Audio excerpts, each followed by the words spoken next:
जय श्री कृष्ण। नमस्कार। वेदांत के अध्ययन की श्रृंखला में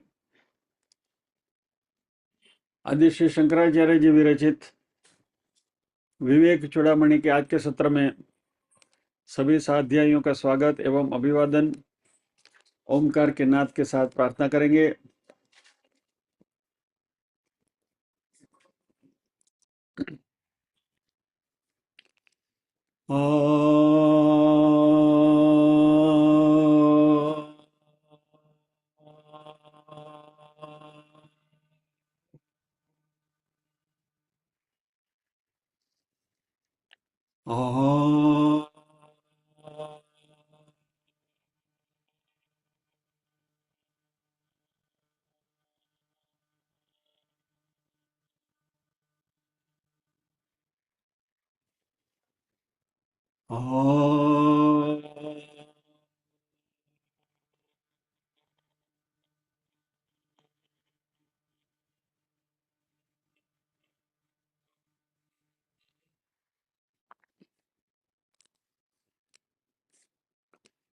वक्रतुंड महाकाय सूर्यकोटि समप्रभ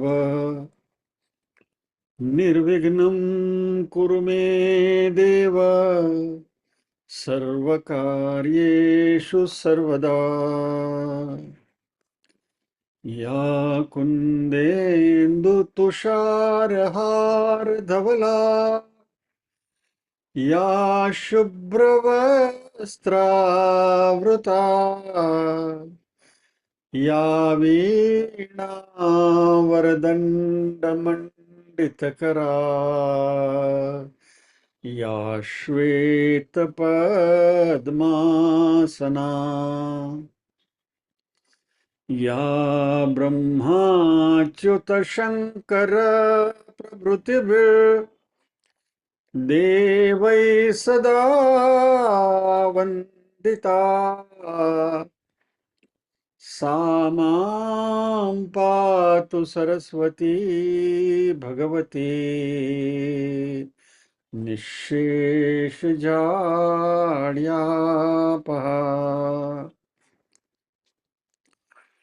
वसुदेवसुतं देवं कंसचाणूरमर्दनम् देवकी परमानन्दम् कृष्णं वन्दे जगद्गुरुम्।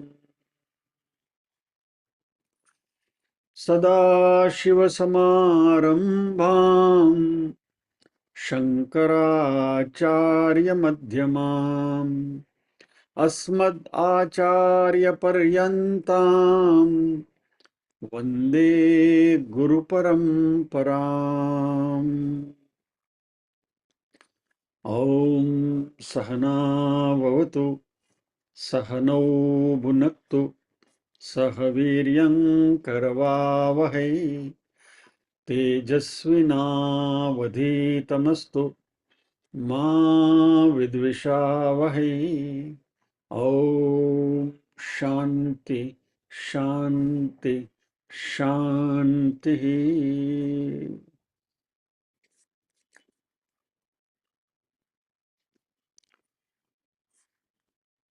विवेक चूड़ामणि में प्रवेश करने से पहले आदेशानुसार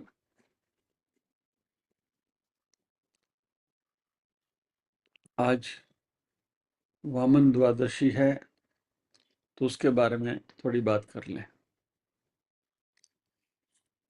कथा आप सबको मालूम है।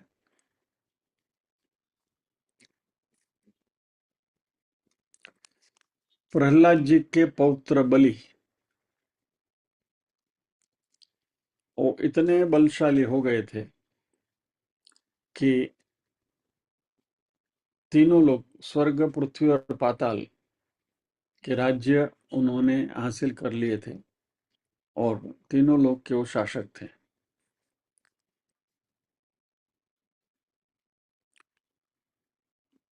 अदिति जो देवों की माता हैं, तो वो व्यथित थी, क्योंकि बार बार ये असुर लोग देवों के ऊपर विजय प्राप्त करके देवों को परेशान करते थे।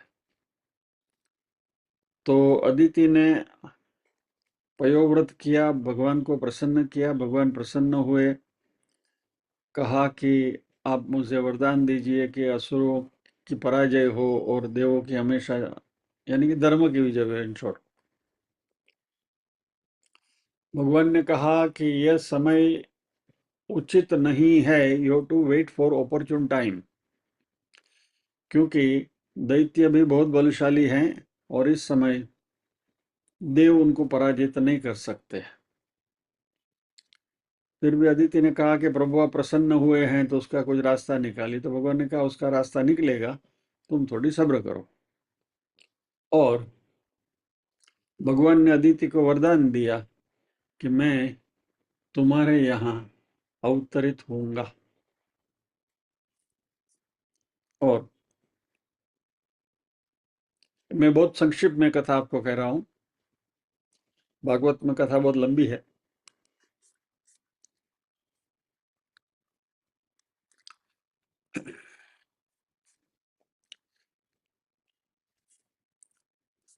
अब ये पूरी कथा भागवत के चतुर्थ स्कंद में 18वें अध्याय से 23वें अध्याय तक है। जिनको ज्यादा इसमें रस है जानने की, तो श्रीमद् भागवत का पुस्तक लेकर उसमें आप ये पूरी कथा डिटेल में पढ़ सकते हैं।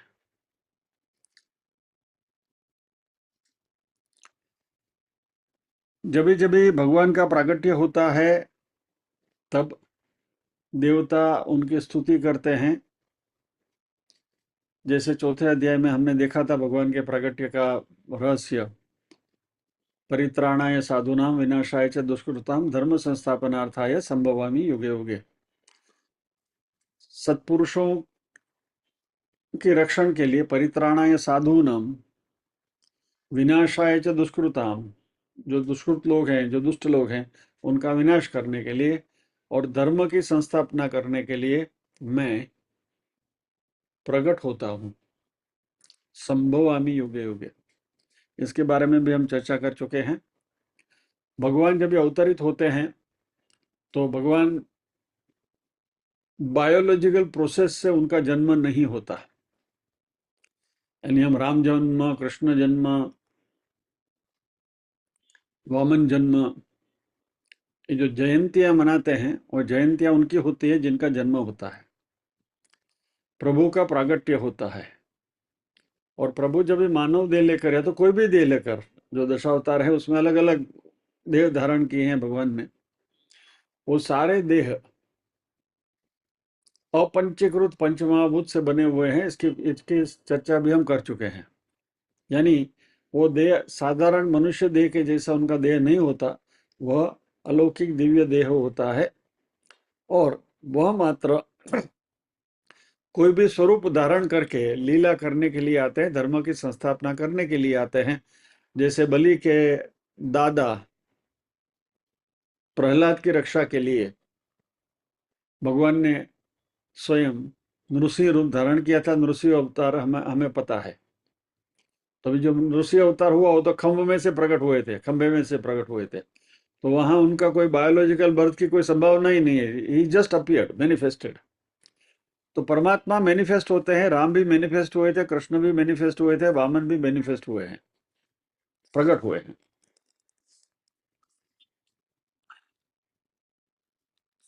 उसका मैं आपको भागवत से रेफरेंस बता देता हूं। श्रीमद् भागवत के चौथे स्कंद के 18वें अध्याय में वामन भगवान का प्रकट होने की कथा है। इसमें सुखदेव जी कहते हैं कि हे परीक्षित, इस प्रकार जब ब्रह्मा जी ने भगवान की शक्ति और लीला की स्तुति की, तब जन्म मृत्यु रहित भगवान अदिति के सामने प्रकट हुए। मेरी स्पेसिफिकली लिखा हुआ है। और किस स्वरूप में प्रकट हुए? भगवान की 4 भुजाएं थी, उनमें जो शंख, गदा, कमल और चक्र धारण किए हुए थे। कमल के समान कोमल और बड़े बड़े नेत्र थे। पीतांबर शोभायमान हो रहा था। विशुद्ध श्याम वर्ण का शरीर था। मकराकृति कुंडलों की कांति से मुख कमल की शोभा और भी उल्लासित हो रही थी। वक्षस्थल पर श्री वत्स का चिन्ह, हाथ में कंगन, भुजा में बाजूबंद वगैरह वगैरह। चरणों में सुंदर नुपुर जगमगा रहे थे। उसके बाद में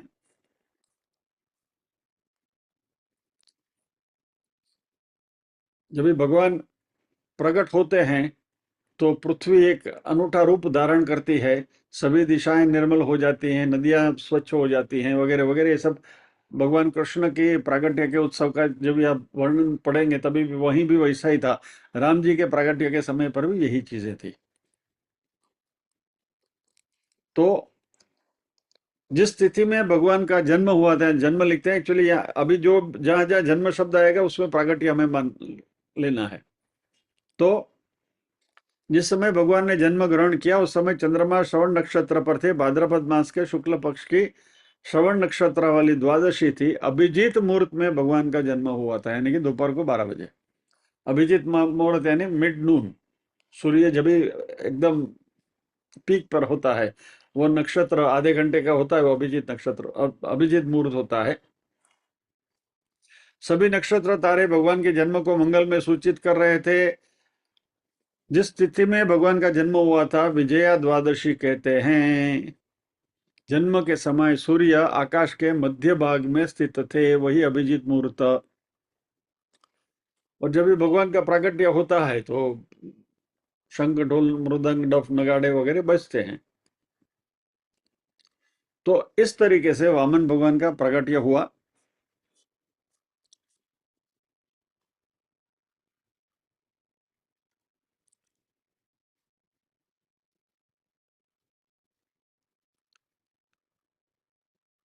जब अदिति ने अपने गर्भ से प्रकट हुए परम पुरुष परमात्मा को देखा तो अत्यंत आश्चर्यचकित और परमानंद हुए। देखिए ये लीला, डोंट गेट एक्सक्लेम, चौंक मत जाइए। यहाँ लिखा है अदिति ने अपने गर्भ से प्रकट हुए, बराबर। अब ये अदिति का मिसकंसेप्शन था कि मेरे गर्भ से भगवान प्रकट हुए, ये लीला है। अभी अभी हमने विवेक चूड़ामणि में भी देखा है कि जब ईश्वर के संदर्भ में हम इसको देखते हैं तो उसको माया कहते हैं, और मनुष्य के संदर्भ में कहते हैं तो उसको मन कहते हैं। राजकुमार जी ने हाथ ऊंचा किया है लेकिन वो अदृश्य हो गए, ठीक है। एनीवे,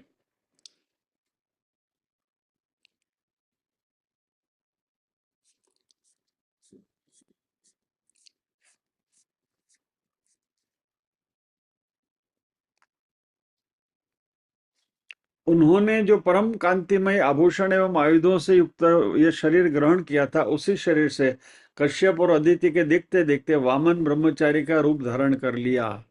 ठीक वैसे ही जैसे नट अपना वेश बदल लें, क्यों न हो, भगवान की लीला अद्भुत ही है। यानी भगवान अदिति के सामने चतुर्भुज स्वरूप में प्रकट हुए। राम जी भी कौशल्या जी के सामने चतुर्भुज स्वरूप में प्रकट हुए थे। भगवान श्री कृष्ण भी देवकी माँ के सामने चतुर्भुज स्वरूप में प्रकट हुए थे। उन्होंने बाल स्वरूप बाद में धारण किया, वहीं का वहीं। ये परमात्मा की लीला है, क्योंकि कर्तुम अकर्तुम अन्यथा कर्तुम, परमात्मा कुछ भी कर सकते हैं। तो ये है वामन जी के प्रागट्य का वर्णन। अभी वामन जी को प्रकट क्यों होना पड़ा? क्योंकि बलि राजा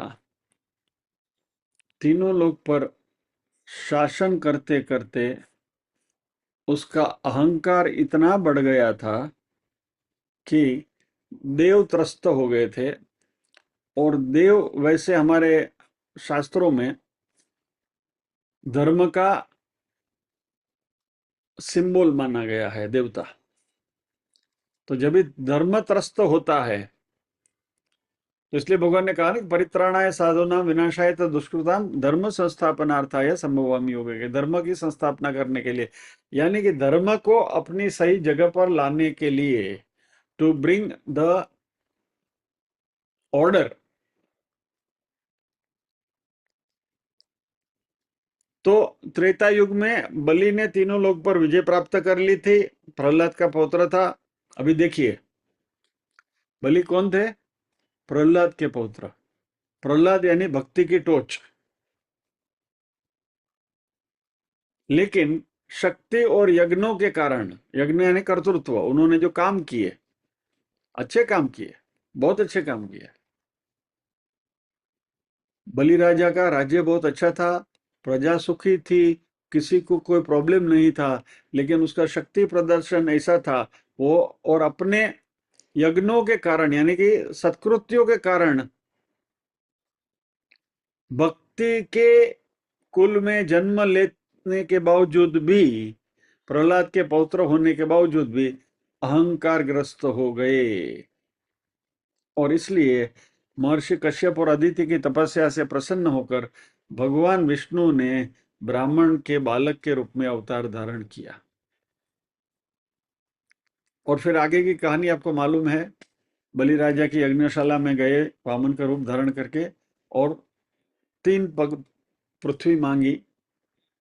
बलि ने वचन दे दिया, शुक्राचार्य जी ने मना किया कि भाई ये तो मायावी है, विष्णु है, इसको ये मत करो। फिर भी बलि अपने वचन पर पक्का था, इसलिए बलि ने कहा कि मैंने एक बार अंजलि ले ली है हाथ में, और मैंने दान करने का निश्चय किया है, तो जो भी मांगेंगे वो मैं दे दूंगा। और इस बलि राजा ने 3 चरण पृथ्वी देने के लिए राजी हो गए। 2 चरण में उन्होंने सब बलि का पूरा साम्राज्य नाप लिया। कहा कि अभी तीसरा पैर मैं कहाँ रखूं? बलि ने कहा मेरे सर पे रखो।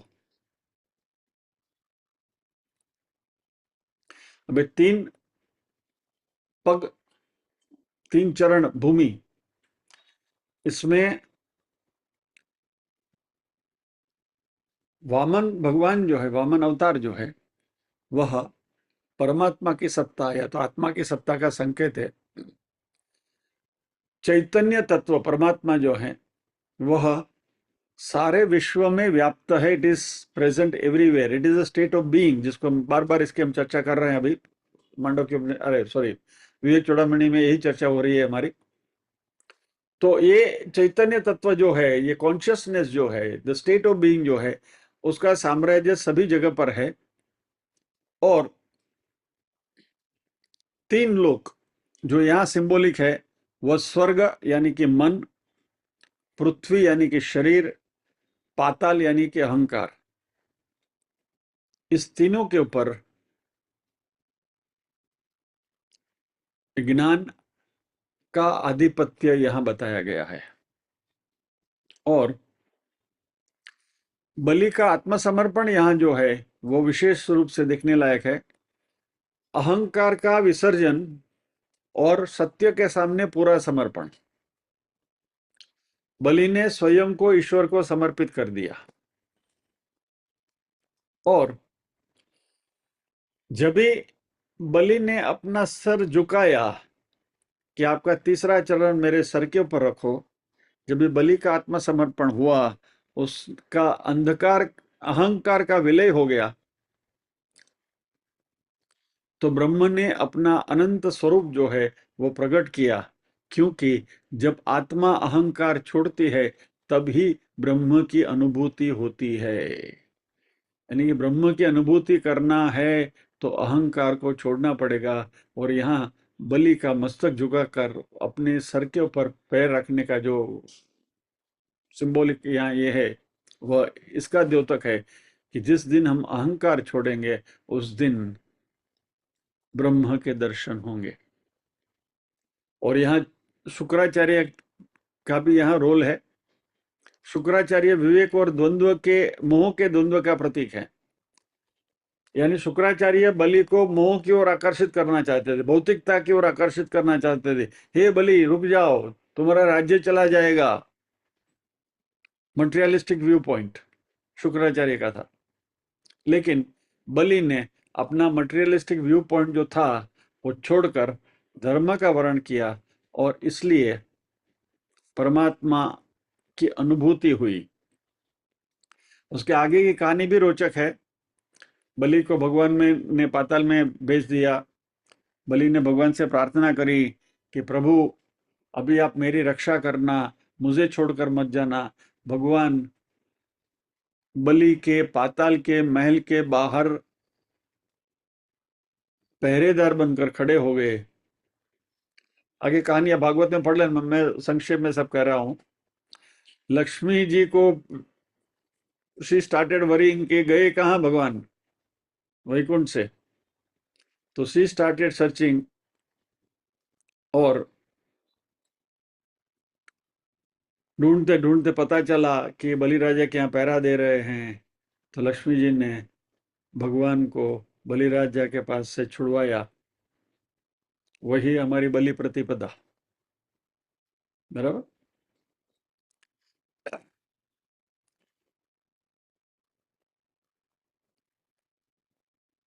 भगवान ने जब भी बलि को पाताल में भेजा तभी उसको एक वरदान दिया था, क्योंकि बलि का राज्य बहुत अच्छा था, सुशासन था, प्रजा उससे बहुत खुश थी। बलि राजा को भी अपनी प्रजा की ओर बहुत प्रेम था, और बहुत अच्छे राजा भी थे वो। लेकिन मात्र एक ही प्रॉब्लम उनका ये था कि बहुत अहंकारी हो गए थे, और उसका अहंकार के नाश करने के लिए सत्यरूपी परमात्मा ने अवतार लिया था। इसमें से आध्यात्मिक सीख हमें ये लेनी है कि दानवीरता तब तक अधूरी है जब तक उसमें अहंकार हो। हमारे में क्या होता है, नेकी कर और कुएं में डाल। या तो दाहिना हाथ जो देता है वो बाएं को भी पता ना चले कि दाहिना हाथ दे रहा है कुछ। इस तरीके से दान देना चाहिए। और ईश्वर स्वयं जब भी याचक बनकर आते हैं तो परीक्षा भी लेते हैं। विनम्रता ही आत्मज्ञान की पहली सीढ़ी है, और अहंकार का विसर्जन ही मोक्ष का द्वार खोलता है। ये कुछ बातें इसमें से सीखने जैसी है।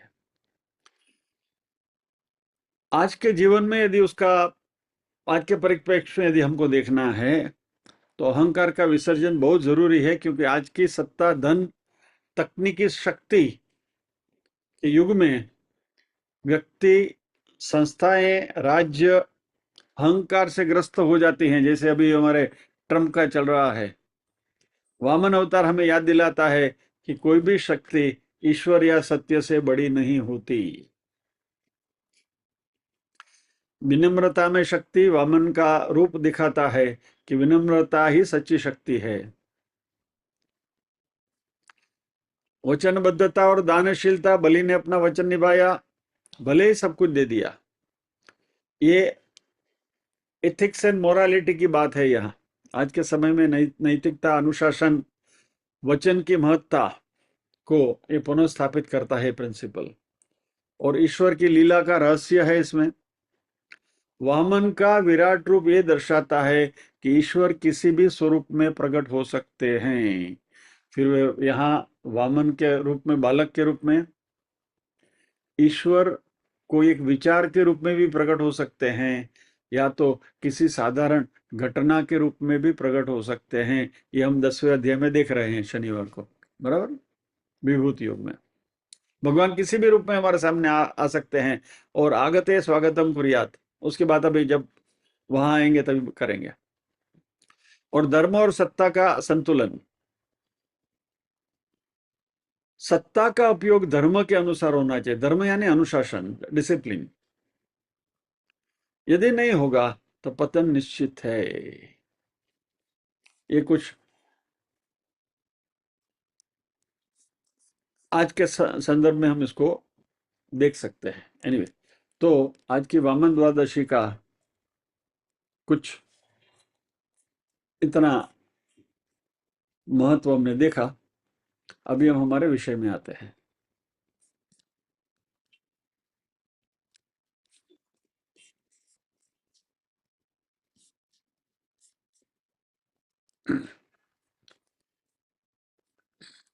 हमने गत सत्र में 101वां श्लोक देख लिया। आज ये 102वां श्लोक हमें देखना है। सर्वव्यापृत्तिकरणं लिंगम इदं स्याच्चिदात्मतः पुंसः वास्यादिकमेव तक्षस्तेनैवात्मा भवत्यसंगोऽयम्। यह लिंग देह चिदात्मा पुरुष के संपूर्ण व्यापारों का कारण है। जिस प्रकार बढ़ई का वसूला होता है, इसलिए आत्मा असंग है। आपको इसमें कुछ भी टपो नहीं पड़े। क्या है? What does it mean? धैर्य रखिए, पूरा क्लियर हो जाएगा।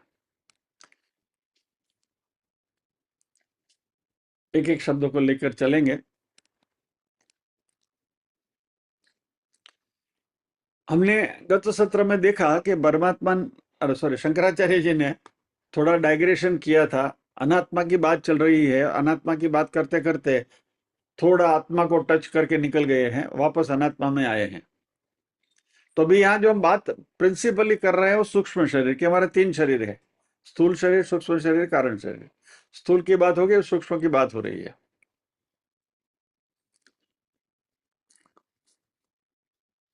अभी यहाँ सूक्ष्म शरीर जागृत अवस्था में क्या कार्य करता है उसकी बात कर रहे हैं। स्वप्नावस्था को जरा रिवाइज कर लें। सूक्ष्म शरीर स्वप्नावस्था में क्या करता है? सूक्ष्म शरीर में अंतःकरण जागृत होता है।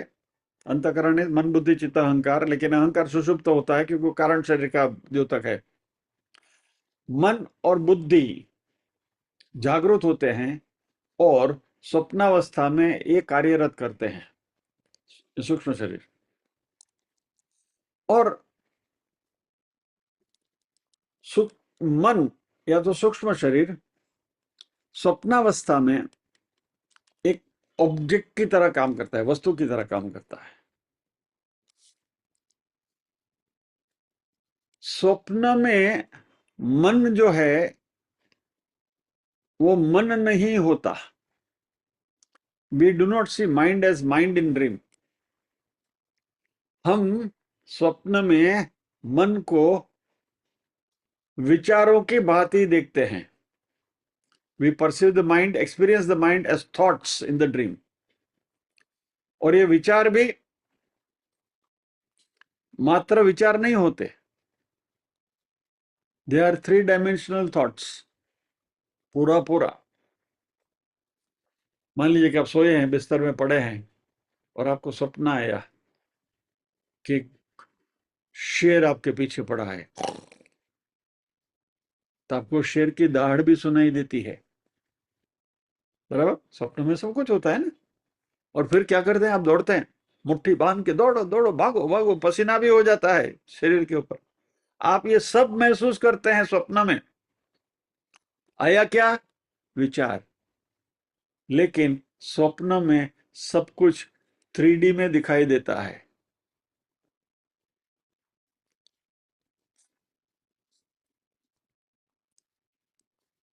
मात्र शेर ही शेर क्यों है?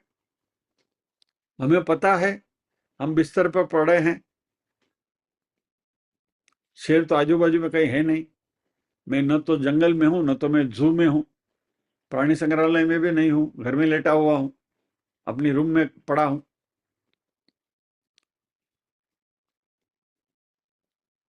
तो ये जो स्वप्न है वह कहाँ चलता है? मन में चलता है। अभी इस शेर का विचार आया, ये शेर हमें तादृश दिखाई देता है, एक रियल ऑब्जेक्ट की तरह दिखाई देता है। वो मेरे सामने है, दौड़ रहे हैं हम, शेर मेरे पीछे है, मैं आगे दौड़ रहा हूं। ये सब स्वप्न में घटित हो रहा है। तो स्वप्न में मन जो है वह ऑब्जेक्ट का काम करता है, क्योंकि हम ऑब्जेक्ट को देखते हैं, ऑब्जेक्ट को परसीव करते हैं। विषय को देखते हैं, उसको परसीव करते हैं। स्वप्न में ज्ञानेंद्रिय कार्यरत होती हैं, स्वाद सुगंध स्पर्श का अनुभव भी करती है, क्योंकि मन एक ऑब्जेक्ट होता है।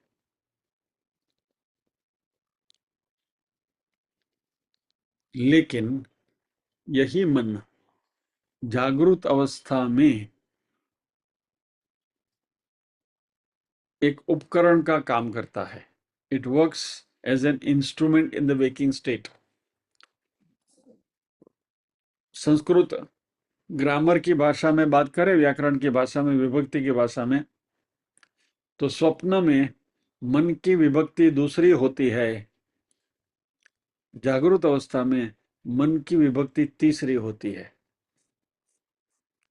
स्वप्न में वो कर्म है और जागृत अवस्था में वो करण है। कैसे, वो भी देख लेते हैं हम।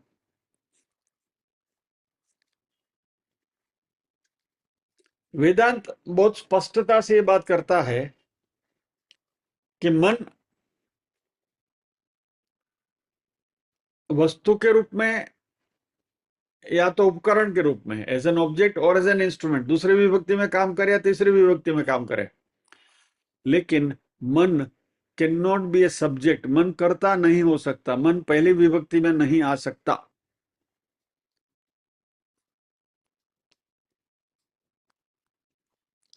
हमने उदाहरण देखा था, चश्मा, जब भी आप उसको साफ करते हैं, उसमें कब कुछ कचरा लगा है तो कुछ है, डट लगा है, कपड़ा लेकर आप उसको साफ करते हैं, तभी चश्मा आपके हाथ में है। It is an object. उसी चश्मे को, अभी वो चश्मा दूसरी विभक्ति में है, जैसे चश्मे को आपने पहन लिया, इट बिकम्स एन इंस्ट्रूमेंट। बराबर, एक उपकरण हो जाता है, यानी दूसरी विभक्ति में से चश्मा तीसरी विभक्ति में आ गया।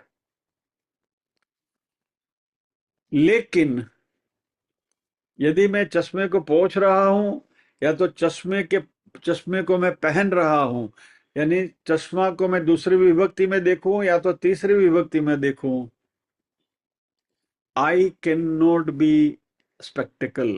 मैं ऐनक नहीं हो सकता। इस बात को दोबारा समझिए। चश्मे को जब भी हम हाथ में लेकर साफ करते हैं तभी वो ऑब्जेक्ट है। चश्मे को जब भी हम पहन लेते हैं तभी वो इंस्ट्रूमेंट है।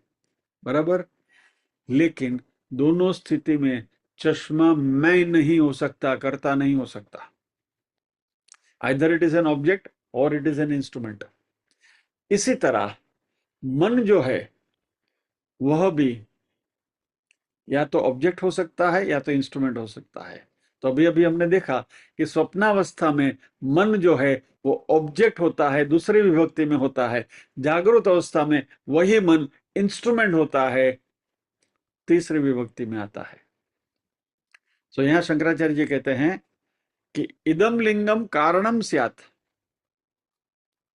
यह जो लिंग शरीर या तो सूक्ष्म शरीर है वह कारण है, यानी कि तीसरी विभक्ति है, कभी जागृत स्थिति में, वेकिंग स्टेट में। अच्छा, इस श्लोक को जरा इसके ऊपर एक बार नजर डाल देते हैं।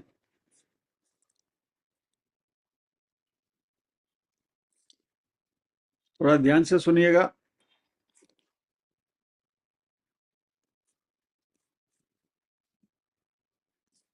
सर्व व्यापृतिकरणम लिंगम इदम।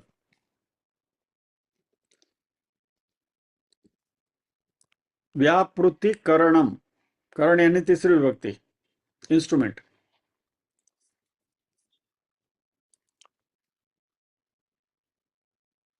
अभी ये किसके लिए है? वो सभी ट्रांजैक्शंस के लिए, वर्ल्डली ट्रांजैक्शन।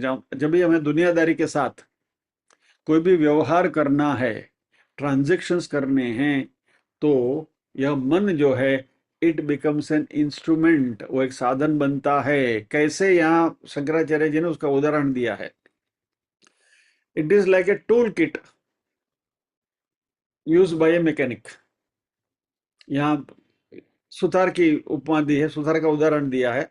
सुतार के पास जैसे उसके उपकरणों की पेटी होती है, वैसे अभी कोई भी आप देखेंगे मैकेनिक जो होता है अपने साथ एक टूल किट लेकर चलता है। मान लीजिए कोई प्लम्बर है तो प्लम्बिंग का उसका उपकरण होते हैं, इलेक्ट्रिशियन है तो इलेक्ट्रिशियन का स्क्रू ड्राइवर ये वगैरह टेस्टर वेस्टर वगैरह रहता है, वोल्ट मीटर वगैरह। कोई मैकेनिक है तो उसको हथौड़ी वगैरह स्पैनर वैनर सब रहता है। ऐसा टूल किट लेकर जैसे मैकेनिक चलता है वैसे ही हम भी इस सूक्ष्म शरीर की पेटी लेकर, टूल किट की पेटी लेकर इस जगत से व्यवहार करते हैं। और ये टूल किट की पेटी में क्या है? 19 इंस्ट्रूमेंट हैं। एनीबडी? नवनीत भाई।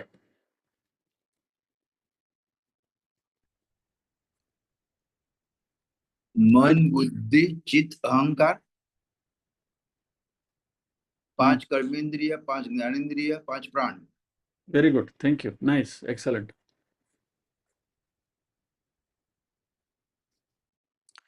तो ये 19 इंस्ट्रूमेंट हमारे सूक्ष्म शरीर के हैं। वह ये जीवात्मा ये पेटी लेकर चलता है और जहां जरूर पड़े इस जगत के साथ व्यवहार करने के लिए ये 19 इंस्ट्रूमेंट का उपयोग करता है। आपको सुनना है, कान का उपयोग करते हैं।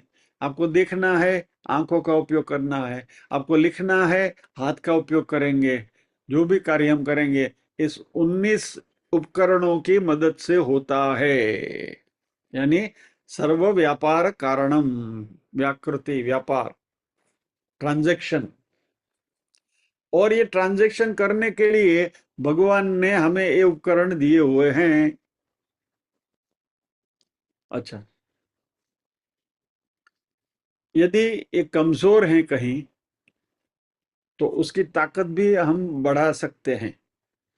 फॉर एग्जाम्पल, बहुत छोटी चीज हमें दिखती नहीं है आंखों से, तो उसके लिए हम क्या करते हैं? माइक्रोस्कोप का यूज करते हैं।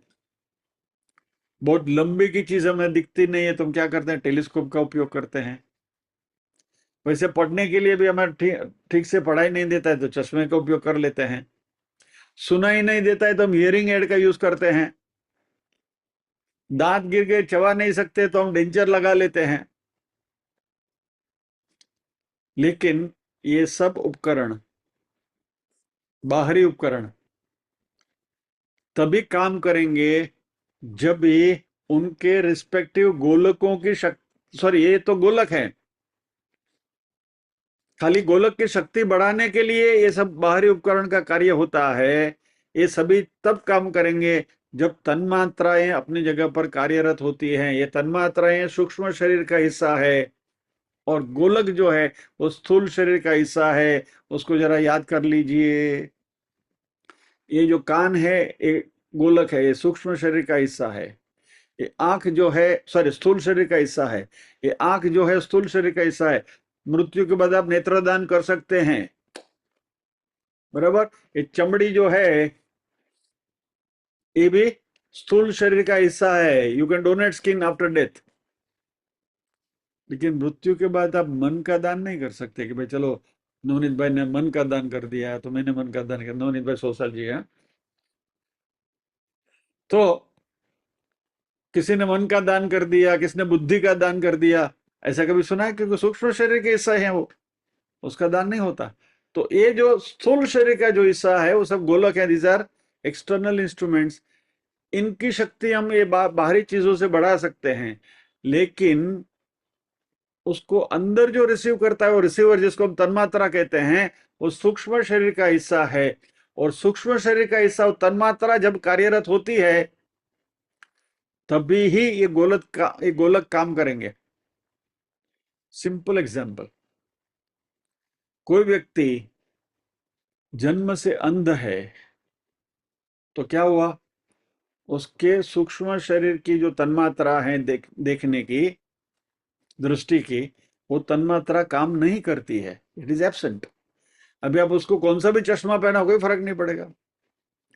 कोई व्यक्ति बधिर है, बहरा है, तो उसको आप हियरिंग एड डालोगे तो सुन नहीं पाए, क्योंकि अंदर की जो सूक्ष्म शरीर की जो तन्मात्रा है वो कार्यरत नहीं, वो काम नहीं करती है। So we have to understand clearly the difference between स्थूल शरीर एंड सूक्ष्म शरीर। स्थूल शरीर में जो बाहर से जो दिखाई देता है, ये सब स्थूल शरीर है, जिसको हम मृत्यु के बाद जला देते हैं या तो दफना देते हैं। They are all parts of स्थूल शरीर। सूक्ष्म शरीर जो है वो अंदर का हिस्सा है।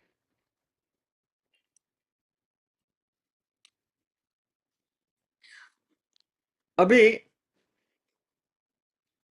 ये सारे उपकरण है किसके लिए? All this instruments are for हुम?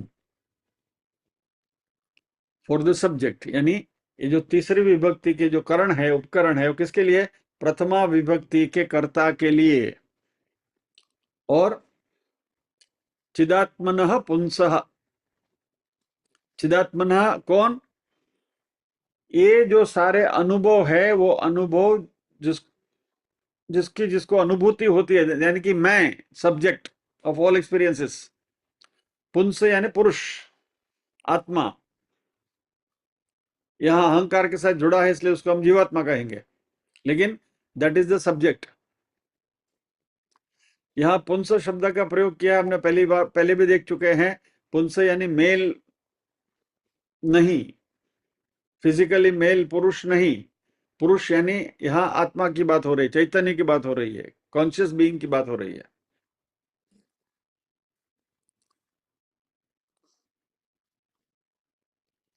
तो ये चैतन्य स्वरूप के लिए सूक्ष्म शरीर जो है वह एक इंस्ट्रूमेंट का काम करता है,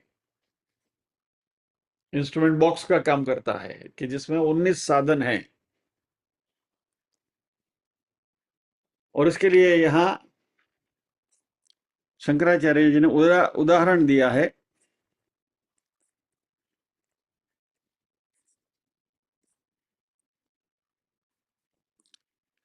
वास्यादिकमिव तक्षणस्तेनैव आत्मना भवति असंगोयम। वास्यादिकम इव, ये वास्य क्या है वो देख लेते हैं। तक्षण तेन एव आत्मा भवति असंग अयम। उदाहरण शंकराचार्य जी दे रहे हैं।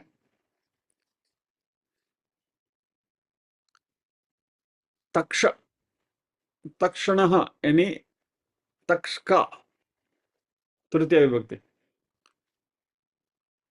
Taksha means carpenter.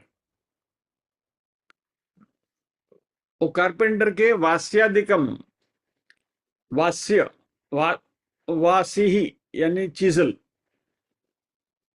चीनी। तो कारपेंटर के जैसे इंस्ट्रूमेंट होते हैं, हथौड़ी चीजल वगैरह होते हैं, इसी तरह ये सूक्ष्म शरीर जो है यह जीवात्मा का कारपेंटर जैसे इंस्ट्रूमेंट का यूज करता है, वैसे जीवात्मा ये सूक्ष्म शरीर का उपयोग करता है एज एन इंस्ट्रूमेंट जागृत अवस्था में। वही जीवात्मा उसी सूक्ष्म शरीर का उपयोग एज एन ऑब्जेक्ट करता है जब ये स्वप्नावस्था में होता है, स्वप्न देखने के लिए। अभी यह जो इंस्ट्रूमेंट की औजारों की जो पेटी है वो मेरा हिस्सा नहीं बन सकती, कारपेंटर का हिस्सा नहीं। It is different, it is always separate from carpenter.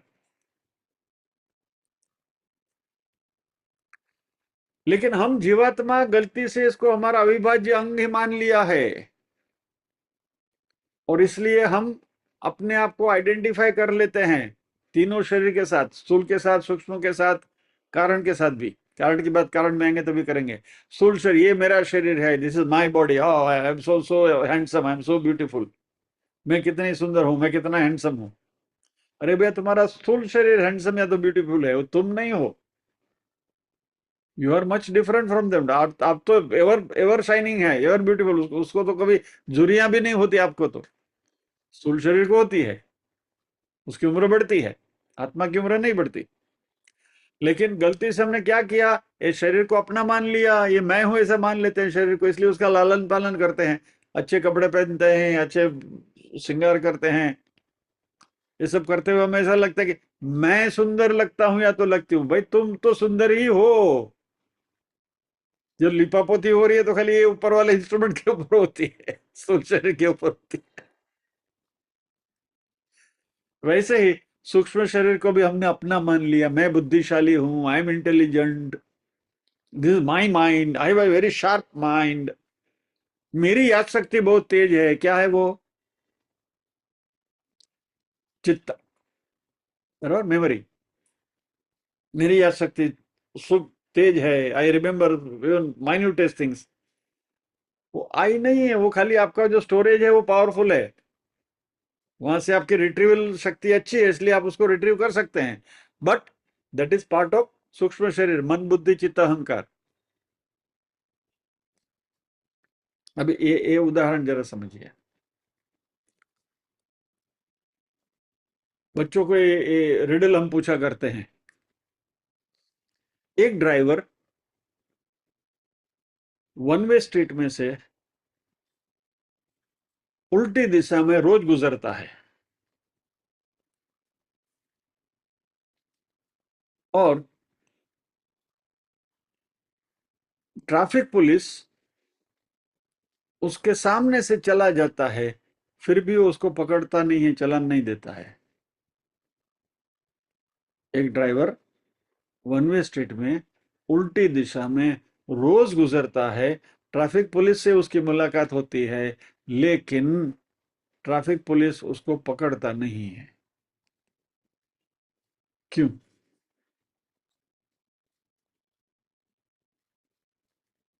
This is called conditioning of the mind. वो ड्राइवर चल के जाता है, every day he walks through the street, traffic police उसको कैसे पकड़ेगा? लेकिन moment we say the word driver, जब हम ड्राइवर शब्द का प्रयोग करते हैं तो हम क्या सोचते हैं? He is driving A car, he is driving A vehicle, बराबर। बस यही हमारे साथ होता है।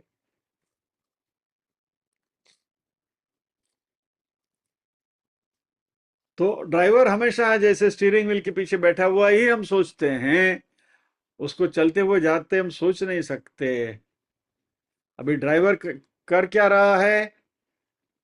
गाड़ी रूपी इंस्ट्रूमेंट का उपयोग करता है, लेकिन वो हमेशा गाड़ी रूपी इंस्ट्रूमेंट का वाहन का उपयोग कर रहा है, इसलिए हमने उसको उसके साथ जोड़ दिया कि ड्राइवर और वाहन, they are integral part, but they are not. Driver अलग है, वाहन अलग है। वैसे हम ड्राइवर हैं, लेकिन ये सूक्ष्म शरीर जो है वो हमारा इंस्ट्रूमेंट है, वाहन है।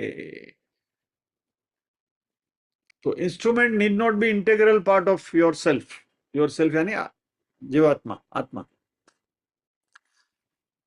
जिस दिन हम मन को इस तरीके से एक इंस्ट्रूमेंट के रूप में देखना शुरू करेंगे और हम ड्राइवर के जैसे करता हैं,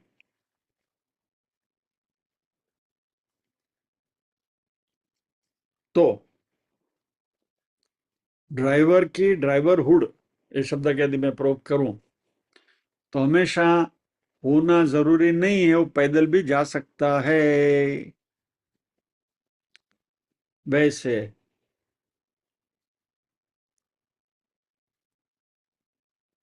जब मैं सूक्ष्म शरीर का प्रयोग करता हूं, तभी मेरे कर्ता का कर्तृत्व, भोक्ता का भोक्तृत्व हमेशा वहां रहना एसेंशियल नहीं है।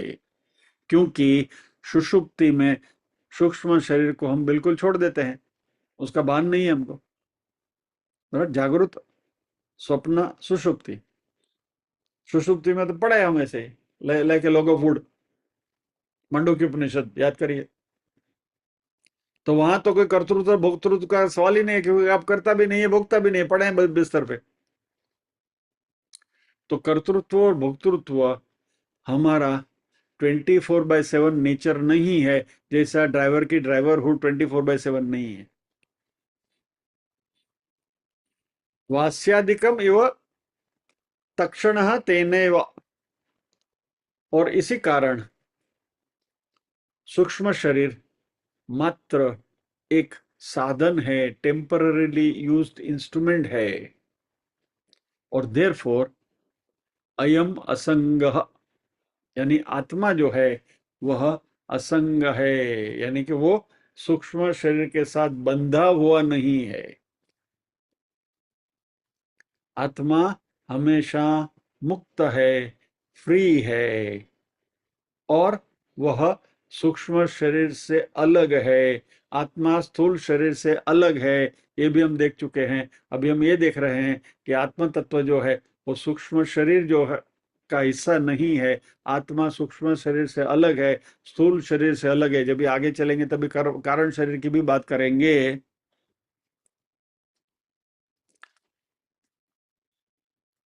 थोड़ी हमारी एनालॉजिस को दोबारा रिवाइज कर लें। ये जो स्थूल शरीर है वह हमारी ऑफिस की तरह है। आपकी मान लीजिए कि ऑफिस है, तो वहां आप जाते हैं, बैठते हैं, कारोबार करते हैं, तो क्या करते हैं, आप विश्व के साथ व्यवहार करते हैं, बराबर। तो स्थूल शरीर जो है वह जीवात्मा का ऑफिस है। जीवात्मा उसमें जाकर संसार के साथ व्यवहार करता है। जैसे आप ट्रांजैक्शंस करते हैं, जगत के साथ व्यवहार करते हैं ऑफिस में बैठकर, वैसे स्थूल शरीर में रहते हुए जीवात्मा इस जगत के साथ व्यवहार करता है। अभी आपकी ऑफिस में आपके पास कंप्यूटर है, फैक्स मशीन है, स्टेपलर है, बहुत सारे छोटे मोटे इंस्ट्रूमेंट्स हैं, टेलीफोन है, वगैरह वगैरह।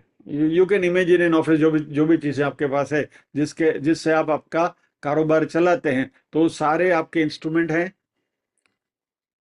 वो इंस्ट्रूमेंट भी आप जगत के साथ व्यवहार करने के लिए उपयोग करते हैं। टेलीफोन उठाया, बात करी कस्टमर से, या तो अपने किसी भी इससे कम्युनिकेशन के लिए आप यूज करते हैं, वाईफाई का यूज करते हैं, मॉडेम का यूज करते हैं, blah blah blah blah blah. Just I don't have to go into the details.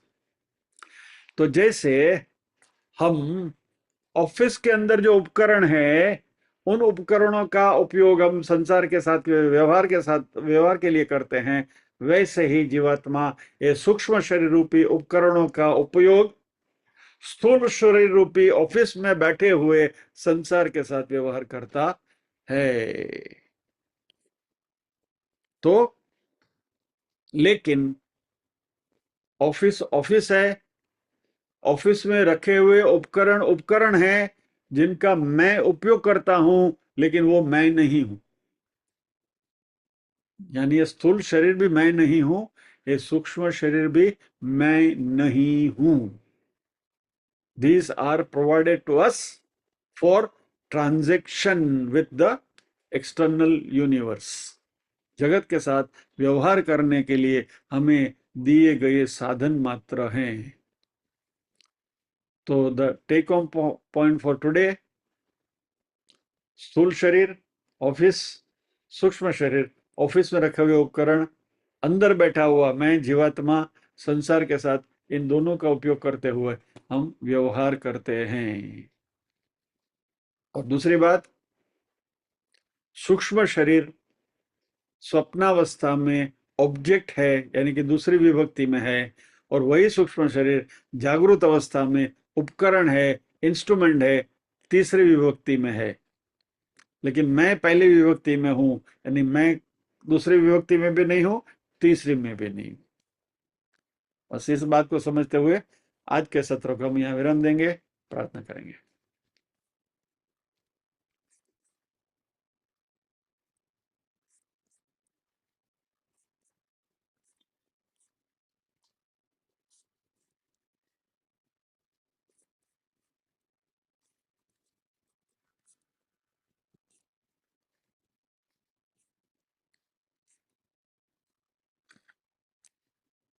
ओम असतो मा सद्गमय, तमसो मा ज्योतिर्गमय, मृत्योर्मा अमृतंगमय।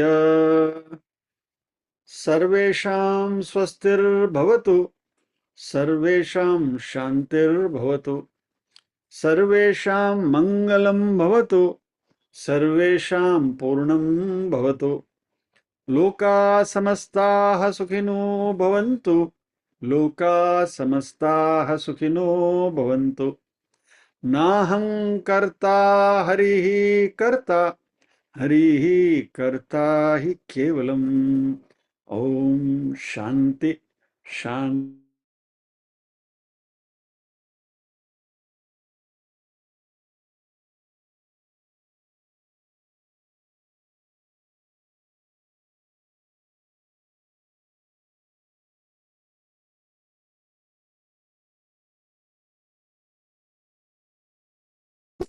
बलिराजा की जो हमने बात करी थी, भगवान ने उनको वरदान दिया था, पाताल में भेज दिया, लेकिन साल में एक बार वह अपने राज्य में आकर अपनी प्रजा से मिल सकते हैं।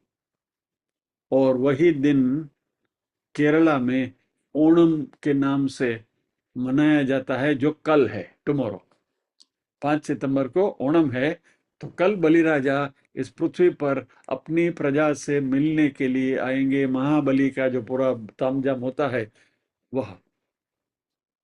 तो इस बात के साथ आज के सत्र को यहाँ विराम देते हैं। जय श्री कृष्ण।